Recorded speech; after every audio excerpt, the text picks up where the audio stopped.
ਬਿਸਮਿਲ੍ਲਾਹਿਰ ਰਹਿਮਾਨਿਰ ਰਹੀਮ। ਸੱਜਣੋ ਤੇ ਮਿੱਤਰੋ, ਸਭ ਤੋਂ ਪਹਿਲਾਂ ਤੇ ਰਿਜ਼ਵਾਨ ਰਜ਼ੀ ਦੇ ਹਵਾਲੇ ਨਾਲ ਜਿਹੜੀ ਬਕਬਕ ਹੋ ਰਹੀ ਹੈ ਉਹਦੀ ਨਿੰਦਿਆ ਕਰਨੀ ਬਹੁਤ ਜ਼ਰੂਰੀ ਹੈ। ਮੈਨੂੰ ਵੀ ਰਜ਼ੀ ਦੇ ਖਿਆਲਾਤ, ਸਿਆਸੀ ਨਜ਼ਰੀਏ ਜਾਂ ਫਿਰ ਹੋਰ ਗੱਲਾਂ ਤੋਂ ਬਹੁਤ ਸਾਰੇ ਇਖਤਲਾਫਾਤ ਹੋ ਸਕਦੇ ਨੇ। ਇਹ ਜ਼ਰੂਰੀ ਨਹੀਂ ਕਿ ਬੰਦਾ ਉਹਦੀ ਗੱਲ ਦਾ ਕਾਇਲ ਹੋਵੇ ਤੇ ਹਰ ਬੰਦਾ ਸਿਰਫ ਔਰ ਸਿਰਫ ਇਸ ਬੁਨਿਆਦ 'ਤੇ ਉਹਦੀ ਹਮਾਇਤ ਕਰੇ ਕਿ ਉਹ ਨਵਾਜ਼ ਲੀਗ ਦੀ ਸਿਆਸੀ ਸੋਚ ਦੇ ਨੇੜੇ ਵੇ। ਮੇਰਾ ਮਸਲਾ ਕੋਈ ਸਿਆਸੀ ਜਮਾਤ ਜਾਂ ਸਿਆਸੀ ਨਜ਼ਰੀਆ ਹੈ ਹੀ ਨਹੀਂ, ਬਲਕਿ ਮੇਰਾ ਇਸ਼ਕ, ਮੁਹੱਬਤ ਤੇ ਜਿਉਣੇ ਦਾ ਮਕਸਦ ਸਿਰਫ ਔਰ ਸਿਰਫ ਪੰਜਾਬ ਦੇ ਹੱਕਾਂ ਦੀ ਲੜਾਈ, ਆਪਣੀ ਬੋਲੀ ਤੇ ਰਈਅਤ ਦਾ ਮੁਕੱਦਮਾ ਲੜਨਾ ਹੈ। ਮੇਰੇ ਲਈ ਹਰ ਉਹ ਬੰਦਾ ਕਾਬਿਲ ਇਤਰਾਮ ਹੈ ਜਿਹੜਾ ਮੇਰੇ ਦੇਸ਼ ਪੰਜਾਬ ਦੇ ਹੱਕ ਦੀ ਗੱਲ ਕਰੇ। ਹਰ ਉਹ ਸ਼ਖਸ ਜਿਹੜਾ ਪੰਜਾਬੀ ਹੋਣ ਉੱਤੇ ਮਾਣ ਕਰੇ ਤੇ ਇਸ ਧਰਤੀ ਦੀ ਬੋਲੀ ਦੀ ਬਕਾ ਦਾ ਦਾਅਵਾ ਰੱਖੇ, ਉਹ ਮੇਰੇ ਸਿਰ ਦੀ ਪੱਗ ਵੀ ਹੈ ਤੇ ਮੇਰਾ ਮਾਣ ਤਰਾਨ ਵੀ। ਰਿਜ਼ਵਾਨ ਰਜ਼ੀ ਬਹੁਤ ਸਾਰੇ ਇਖਤਲਾਫਾਤ ਦੇ ਬਾਵਜੂਦ ਪੰਜਾਬ ਦਾ ਮੁਕੱਦਮਾ ਲੜਨ ਵਾਲਾ ਉਹ ਵਕੀਲ ਹੈ ਜਿਨਨੇ ਇੰਤਹਾ ਪਸੰਦੀ ਦੀ ਹੱਦ ਤੱਕ ਜਾ ਕੇ ਆਪਣੇ ਹੱਕਾਂ ਦੀ ਗੱਲ ਕੀਤੀ ਹੈ। ਮੁਮਕਿਨ ਹੈ ਕੁਝ ਲੋਕ ਇਸ ਰਵੱਈਏ ਦੀ ਨਿੰਦਿਆ ਕਰਨ, ਪਰ ਸੱਜਣੋ, ਉਹਨਾਂ ਦੇ ਲਹਿਜੇ ਵਿੱਚ ਤਲਖੀ ਉਦੋਂ ਆਈ ਜਦ ਕੋਈ ਵੀ ਸ਼ਖਸ ਪੰਜਾਬ ਨੂੰ ਗਾਲਮੰਦਾ ਕਰਨ ਵਾਲੇ ਦਾ ਜਵਾਬ ਨਹੀਂ ਸੀ ਦੇ ਰਿਹਾ। ਮੈਂ ਤੇ ਇਲਿਆਸ ਘੁੰਮਣ ਸਣੇ ਦੋ ਸ਼ਾਇਰ ਅਜਿਹੇ ਦੀਵਾਨੇ ਹਨ ਜਿਨ੍ਹਾਂ ਦੀ ਹਯਾਤੀ ਪੰਜਾਬ ਨਾਲ ਵਕਫ ਹੈ। ਉਹਨਾਂ ਤੋਂ ਵਕਤ ਕੋਈ ਵੀ ਪੰਜਾਬ ਨੂੰ ਆਪਣੀ ਇੱਜ਼ਤ ਤੇ ਵਕਾਰ ਨਾਲ ਨਹੀਂ ਜੋੜਦਾ। ਖਾਸ ਕਰ ਸਾਡੇ ਮੀਡੀਆ ਪਰਸਨ ਜਿਹੜੇ ਨੈਸ਼ਨਲ ਨਿਊਜ਼ ਚੈਨਲ ਉੱਤੇ ਬਹਿ ਕੇ ਲੰਬੇ ਲੰਬੇ ਭਾਸ਼ਣ ਝਾੜਦੇ ਨੇ, ਉਹ ਤਾਂ ਕਈ ਖੱਸੀ ਨੇ। ਇਸ ਮੁਸ਼ਕਿਲ ਵੇਲੇ ਵਿੱਚ ਸਾਨੂੰ ਜਿਹੜੀ ਆਵਾਜ਼ ਲੱਭੀ ਉਹ ਰਜ਼ੀ ਦੀ ਸੀ। ਰਿਜ਼ਵਾਨ ਰਜ਼ੀ ਨੇ ਸਾਡੇ ਤੋਂ ਅਗਾਂਹ ਵੱਧ ਕੇ ਪੰਜਾਬ ਦੀ ਗੱਲ ਕਰਨੀ ਸ਼ੁਰੂ ਕੀਤੀ ਅਤੇ ਜਿਹੜੇ ਲੋਕ ਮੁਸਲਸਲ 78 ਵਰ੍ਹਿਆਂ ਤੋਂ ਪੰਜਾਬ ਦੀ ਮੁਖਾਲਫਤ ਸਿਰਫ ਔਰ ਸਿਰਫ ਇਸ ਲਈ ਕਰ ਰਹੇ ਸਨ ਕਿ ਉਹ ਆਪਣੇ ਸਿਆਸੀ ਮਕਸਦ ਹਾਸਲ ਕਰ ਲੈਣ, ਨਾ ਉਹਨਾਂ ਦਾ ਕੋਈ ਇਖਲਾਕੀਆਤ ਨਾਲ ਤਾਲੁਕ ਅਤੇ ਨਾ ਹੀ ਉਹਨਾਂ ਦੇ ਰਵੱਈਏ ਮੁਹੱਜ਼ਬ, ਇਹਨਾਂ ਬਦਬਖਤਾਂ ਨੂੰ ਰਿਜ਼ਵਾਨ ਰਜ਼ੀ ਨੇ ਇਹਨਾਂ ਦੀ ਬੋਲੀਏ ਜਵਾਬ ਦਿੱਤਾ। ਉਹਦੇ ਲਹਿਜੇ ਦੀ ਕੌਰ ਯਕੀਨੀ ਤੌਰ 'ਤੇ ਕੁਝ ਹਲਕਿਆਂ ਨੂੰ ਨਾਗਵਾਰ ਗੁਜ਼ਰੇਗੀ, ਪਰ ਮੈਂ ਰਜ਼ੀ ਦੇ ਖਿਲਾਫ ਗੱਲ ਕਰਨ ਵਾਲੇ ਨੂੰ ਪੁੱਛਾਂਗਾ ਕਿ ਕਦੀ ਤੁਸੀਂ ਉਹਨਾਂ ਭੈਣ ਦੇ ਯਾਰਾਂ ਦਾ ਲਹਿਜਾ ਵੀ ਵੇਖਿਆ ਜਿਹੜੇ ਪੰਜਾਬੀਆਂ ਨੂੰ ਹਰ ਵੇਲੇ ਮਾਂ ਪੇਸ਼ ਕਰਦੇ ਰਹਿੰਦੇ ਨੇ। ਰਜ਼ੀ ਨੇ ਸਿਰਫ ਇੰਨਾ ਕੀਤਾ ਕਿ ਉਹਨਾਂ ਨੂੰ ਕੌੜੇ ਲਹਿਜੇ ਵਿੱਚ ਜਵਾਬ ਦਿੱਤਾ, ਉਹਨਾਂ ਨੂੰ ਸ਼ੀਸ਼ਾ ਵਿਖਾਇਆ। ਹੁਣ ਰਜ਼ੀ ਦੇ ਸ਼ੀਸ਼ੇ ਵਿੱਚ ਜੇ ਕਿਸੇ ਬਾਂਦਰ ਨੂੰ ਆਪਣੀ ਸ਼ਕਲ ਵਿਖਾਈ ਦਿੰਦੀ ਹੈ ਤਾਂ ਫਿਰ ਇਹਦੀ ਰਿਜ਼ਵਾਨ ਰਜ਼ੀ ਦਾ ਕੋਈ ਕਸੂਰ ਨਹੀਂ।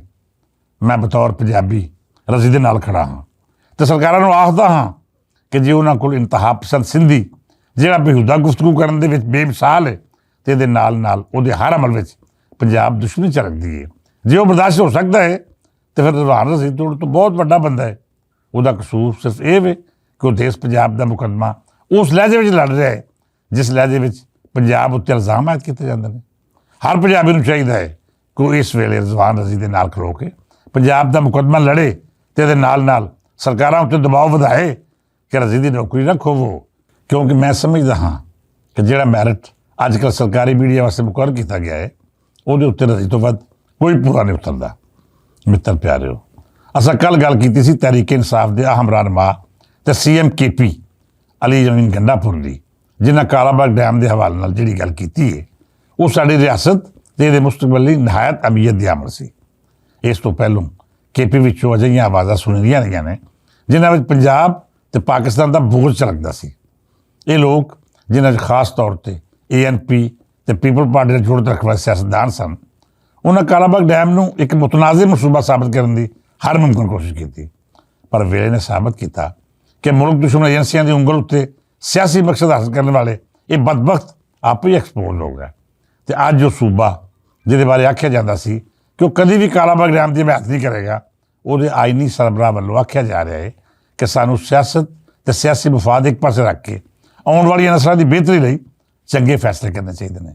ਉਹਨਾਂ ਦਾ ਇਹ ਬਿਆਨ ਬੜਾ ਹੀ ਸਰਾਹਨਯੋਗ ਹੈ। ਸੱਚੀ ਪੁੱਛੋ ਤਾਂ ਮੈਨੂੰ ਪਹਿਲੀ ਵਾਰੀ ਮਹਿਸੂਸ ਹੋ ਰਿਹਾ ਹੈ ਕਿ ਜਿਵੇਂ ਕਿਸੇ ਸ਼ਖਸ ਨੇ ਖਾਲਸਤਰ ਪਾਕਿਸਤਾਨੀ ਹੋ ਕੇ ਗੱਲ ਕੀਤੀ ਹੈ। ਪੰਜਾਬ ਦੇ ਵਿੱਚ ਖਾਸ ਤੌਰ 'ਤੇ ਇਸ ਬਿਆਨ ਨੂੰ ਬਹੁਤ ਸਰਾਹਿਆ ਗਿਆ ਹੈ, ਪਰ ਅਫਸੋਸ ਦੀ ਗੱਲ ਇਹ ਹੈ ਕਿ ਅੱਜ KP ਵਿੱਚੋਂ ਤਹਿਰੀਕ ਇਨਸਾਫ ਦੇ ਕੁਝ ਅਜਿਹੇ ਲੋਕ ਖਾਮਖਾਹ ਇਸ ਕੌਮੀ ਮੌਜੂਦ 'ਤੇ ਸਿਆਸਤ ਕਰ ਰਹੇ ਨੇ। ਅਸਦ ਕੈਸਰ ਇੱਕ ਸਮਝਦਾਰ ਸਿਆਸਤਦਾਨ ਹੈ ਜਿਹਦੇ ਬਾਰੇ ਮੇਰੀ ਰਾਏ ਹਮੇਸ਼ਾ ਮੁਸਬਤ ਰਹੀ ਹੈ। ਉਹਨੇ ਕਾਲਾਬਾਗ ਡੈਮ ਨੂੰ ਮੁਖਾਲਫਤ ਕਰਕੇ ਅਜਿਹੀ ਚਵਲ ਮਾਰੀ ਹੈ ਜਿਹਦਾ ਕੋਈ ਦਫਾ ਨਹੀਂ ਕੀਤਾ ਜਾ ਸਕਦਾ। ਇਹਦੇ ਨਾਲ ਨਾਲ ਬੈਰਿਸਟਰ ਗੌਰ ਨੇ ਵੀ ਗੋਲ-ਮੋਲ ਗੱਲ ਕਰਕੇ ਆਪਣਾ ਪੱਲਾ ਛੁਡਾਉਣ ਦੀ ਕੋਸ਼ਿਸ਼ ਕੀਤੀ। ਸਿੰਧ ਵੱਲੋਂ ਨਿਸਾਰ ਖੋੜੂ ਨੇ ਵੀ ਉਹੀ ਬਕਵਾਸ ਕੀਤੀ ਜੋ ਪੀਪਲ ਪਾਰਟੀ ਦੇ ਕੌਮਪ੍ਰਸਤ ਸਿੰਧੀ ਪਹਿਲੇ ਦਿਨ ਤੋਂ ਕਰਦੇ ਆ ਰਹੇ ਨੇ। ਮੈਂ ਇਸ ਤਫਸੀਲ ਵਿੱਚ ਨਹੀਂ ਜਾਣਾ ਚਾਹੁੰਦਾ ਕਿ ਸਿੰਧ ਦੇ ਕੀ ਮਕਸਦ ਨੇ ਜਾਂ ਫਿਰ ਮੌਜੂਦਾ ਰਜੀਮ ਵਿੱਚ ਪੀਪਲ ਪਾਰਟੀ ਕੀ ਹਾਸਲ ਕਰਨਾ ਚਾਹੁੰਦੀ ਹੈ। ਮੈਂ ਸਿਰਫ ਇੰਨਾ ਆਖਾਂਗਾ ਕਿ ਕਾਲਾਬਾਗ ਡੈਮ ਦੇ ਮਾਮਲੇ ਵਿੱਚ ਪੀਪਲਸ ਪਾਰਟੀ ਕੱਲ੍ਹ ਵੀ ਤਾਰੀਖ ਦੇ ਗਲਤ ਪਾਸੇ ਖਲੋਤੀ ਸੀ ਅਤੇ ਅੱਜ ਵੀ ਉਹ ਗਲਤ ਪਾਸੇ ਖਲੋਤੀ ਵਿਖਾਈ ਦੇ ਰਹੀ ਹੈ। ਇਹ ਵੇਲਾ ਸਿਆਸਤ ਰਾਹੀਂ ਆਪਣੇ ਸਿਆਸੀ ਮਫਾਦ ਹਾਸਲ ਕਰਨ ਦਾ ਬਿਲਕੁਲ ਨਹੀਂ, ਬਲਕਿ ਲੋੜ ਇਸ ਗੱਲ ਦੀ ਹੈ ਕਿ ਅਸੀਂ ਇਜਤਮਾਹੀ ਕੌਮੀ ਮਫਾਦ ਨੂੰ ਆਪਣੇ ਛੋਟੇ ਛੋਟੇ ਫਾਇਦੇ ਉੱਤੇ ਕੁਰਬਾਨ ਨਾ ਕਰਨ ਦੀ ਪਾਲਿਸੀ ਇਖਤਿਆਰ ਕਰੀਏ। ਮੈਂ ਤਹਿਰੀਕ ਇਨਸਾਫ ਨੂੰ ਆਖਾਂਗਾ ਕਿ ਜੇਕਰ ਉਹ ਆਪਣਾ ਪੰਜਾਬ ਵਿੱਚ ਮੁਸਤਕਬਲ ਮਹਿਫੂਜ਼ ਕਰਨਾ ਚਾਹੁੰਦੀ ਹੈ ਔਰ ਇਹ ਸਮਝਦੀ ਹੈ ਕਿ ਆਇੰਦਾ ਸਿਆਸਤ ਵਿੱਚ ਉਹਨੇ ਆਪਣਾ ਕੌਮੀ ਜਮਾਤ ਦਾ ਕਿਰਦਾਰ ਅਦਾ ਕਰਨਾ ਹੈ, ਤੇ ਫਿਰ ਉਹਨੂੰ ਪੰਜਾਬ ਦੇ ਖਿਲਾਫ ਸਾਜ਼ਿਸ਼ਾਂ ਵਾਲਾ ਰਵੱਈਆ ਤਰਕ ਕਰਨਾ ਪਵੇਗਾ। ਅਸਦ ਕੈਸਰ ਜਿਹੇ ਸਿਆਸਤਦਾਨ ਜਿਹੜੇ ਹਮੇਸ਼ਾ ਪੰਜਾਬ ਦੀ ਨਿੰਦਿਆ ਕਰਕੇ ਆਪਣੇ ਸਿਆਸੀ ਮਫਾਦਾਤ ਨੂੰ ਛੋੜਦੇ ਨੇ, ਹੁਣ ਉਹਨਾਂ ਨੂੰ ਵੀ ਅੱਖਾਂ ਖੋਲ੍ਹ ਲੈਣੀਆਂ ਚਾਹੀਦੀਆਂ ਨੇ। ਅੱਜ ਦਾ ਦੌਰ ਉਹਨਾਂ ਦਾ ਨਹੀਂ ਜਿਹੜੇ ਜੀਓ ਭੱਟੋ ਦਾ ਨਾਰਾ ਲਾ ਕੇ ਬਗੈਰ ਸੋਚੇ ਸਮਝੇ ਸਦੂਕਰੀ ਵਿੱਚ ਵੋਟ ਪਾ ਛੱਡਦੇ ਸਨ। ਅੱਜ ਦਾ ਨੌਜਵਾਨ ਬਹੁਤ ਸਮਝਦਾਰ ਜੇ, ਉਹ ਹਰ ਮਸਲੇ ਨੂੰ ਜੜੋਂ ਪਰਖਦਾ ਹੈ। ਉਹਨੂੰ ਚੰਗੀ ਤਰ੍ਹਾਂ ਇਲਮ ਹੈ ਕਿ ਕਾਲਾਬਾਗ ਡੈਮ ਕਿਉਂ ਜ਼ਰੂਰੀ ਹੈ ਅਤੇ ਮੁਲਕੀ ਮਫਾਦ ਲਈ ਕਿਹੜੇ ਮਨਸੂਬੇ ਨੇ ਜਿਨ੍ਹਾਂ ਦੇ ਖਿਲਾਫ ਸਿਆਸਤਾਂ ਰਾਹੀਂ ਸਾਜ਼ਿਸ਼ਾਂ ਕੀਤੀਆਂ ਜਾ ਰਹੀਆਂ ਨੇ। ਖਾਸ ਤੌਰ ਉੱਤੇ ਪੰਜਾਬ ਦਾ ਨੌਜਵਾਨ ਬਹੁਤ ਕਾਬਲ ਅਤੇ ਬਾਸ਼ਊਰ ਹੈ। ਤੁਸੀਂ ਇਸ ਨੌਜਵਾਨ ਨੂੰ ਇਹ ਦਲੀਲ ਦੇ ਕੇ ਮੁਤਮਿਨ ਨਹੀਂ ਕਰ ਸਕਦੇ ਕਿ ਕਾਲਾਬਾਗ ਡੈਮ ਦੇ ਮਨਸੂਬੇ ਲਈ ਕੌਮੀ ਇਤਫਾਕ ਰਾਏ ਦੀ ਲੋੜ ਹੈ। ਤੁਸੀਂ ਉਹਨੂੰ ਦਲੀਲ ਦਿਓ ਕਿ ਕਾਲਾਬਾਗ ਡੈਮ ਕਿਉਂ ਨਹੀਂ ਬਣਨਾ ਚਾਹੀਦਾ।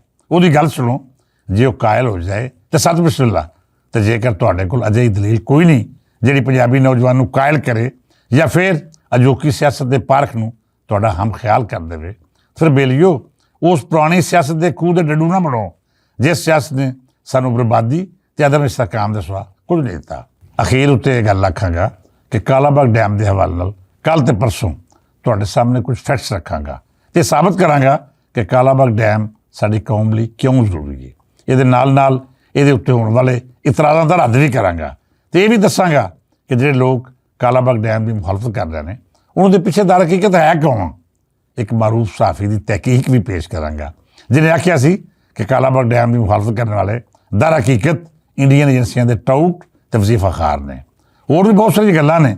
ਇਹਨਾਂ ਗੱਲਾਂ ਦੇ ਨਾਲ ਕਾਲਾਬਾਗ ਡੈਮ ਦੀ ਮੁਖਾਲਫਤ ਕਰਨ ਵਾਲੇ ਹਰ ਸ਼ਖਸ ਨੂੰ ਮੈਂ ਓਪਨ ਚੈਲੰਜ ਕਰਦਾ ਹਾਂ ਕਿ ਉਹ ਕਿਸੇ ਵੀ ਫੋਰਮ ਉੱਤੇ ਦਲੀਲਾਂ ਰਾਹੀਂ ਮੇਰੇ ਨਾਲ ਮੁਕਾਲਮਾ ਕਰ ਲਵੇ।